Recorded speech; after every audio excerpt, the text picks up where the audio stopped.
来，乡亲啊，继续来看，这是台中5车大地路，一个驾驶不爱听二狗的指挥，硬硬驶向前，加在二狗赶紧来拆开，也若无，若讲弄到，就歹飞回路。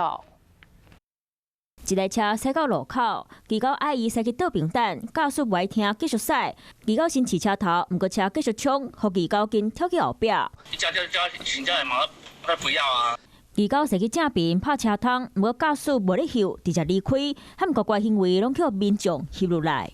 不好啊！那我今天换别人中撞你，你会不会怎样？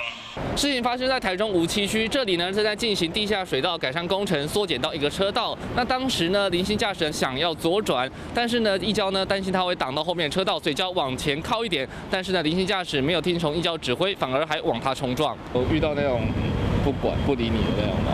那个是时常的事情啊。警察接到民众报案，找到赛车的林先生，不过伊甲警察讲，无条件要甲伊弄。他没有冲撞的意思，他本身没有冲撞的意思。那因为怕说被检举，警察嘛找到迄马扣笼的二狗，对方无受伤，嘛讲袂甲伊告。不过警察认为姓林的驾驶无爱插指挥，解开900到1800块的罚单，嘛说明民众爱以现场的指挥为主。就说因为安尼防检举或者是开罚单，若是提出证据，家己是依照指挥赛车，特别防处罚。